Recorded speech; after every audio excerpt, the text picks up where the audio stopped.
Lawson Craddock, thank you for being with us, and congrats on making the EF Education First roster for the Tour de France.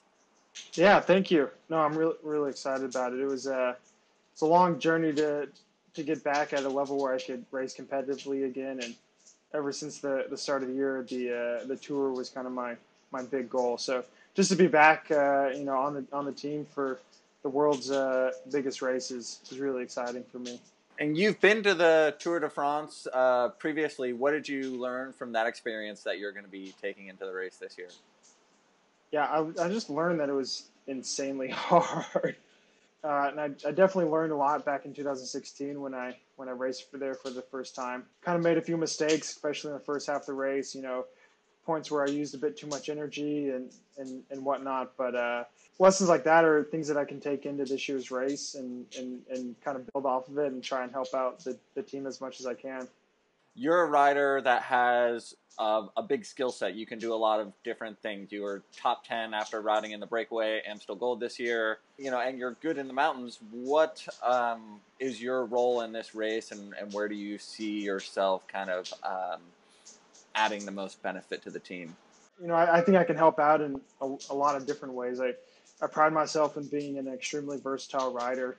I know I can manage my way through the peloton pretty well among the best out there, and to use those skills just to help guide Rigo and help the team in the first week, the first 10 days where the racing is extremely stressful. I'm really looking forward to the cobble stage. I haven't really been on cobbles since my under 23 days.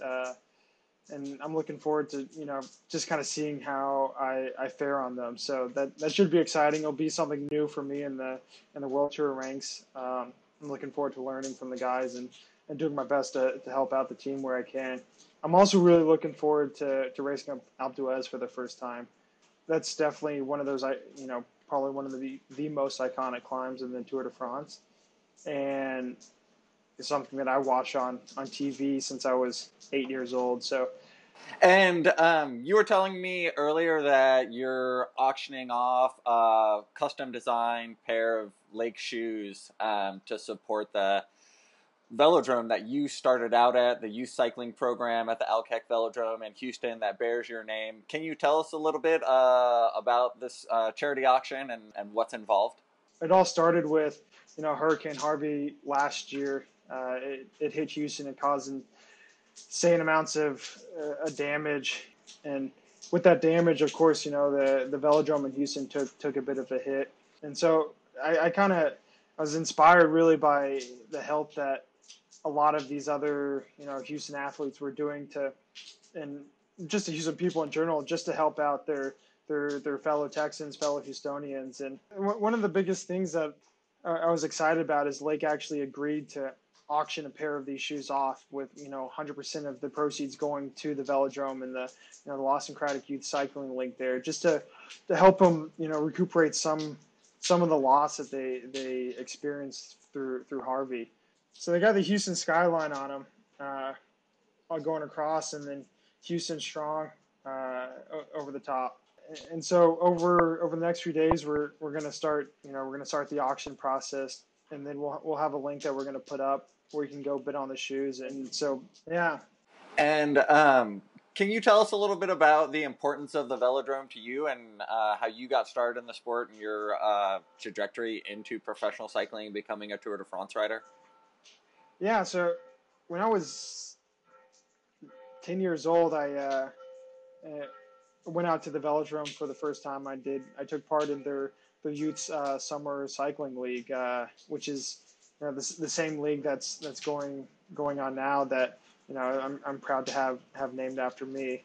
And it's just a series of courses over the summer, and a lot of kids all from over Houston came and took part in various courses at various times. And then at the end of the camp, everyone got together, and the Velodrome hosted us at the Friday night races, and the winner of each age category in both the boys and girls side won a free bike. And I ended up winning the Omnium there, got the bike, and that's really how my career got started. I've been on two wheels ever since. Been racing constantly. It's raining in Girona now, but we see you have a full of array of grills behind you. What do you do in this? What does the last week before the Tour de France look like? Do you have your feet up? Are you on the porch grilling? Kind of, are you relaxing, or what are you doing to prepare for the tour in these final days? It's kind of your last opportunity to relax and prepare for the next month. Yeah, I'll sit around Girona, relax, sprinkle a few intense rides just to keep the engine warm for the tour. And but really, I'm just looking forward to getting going, heading to France and getting this race started. Cool. Well, good luck there, and thanks for joining us. Yeah, thank you. Thanks, Ian.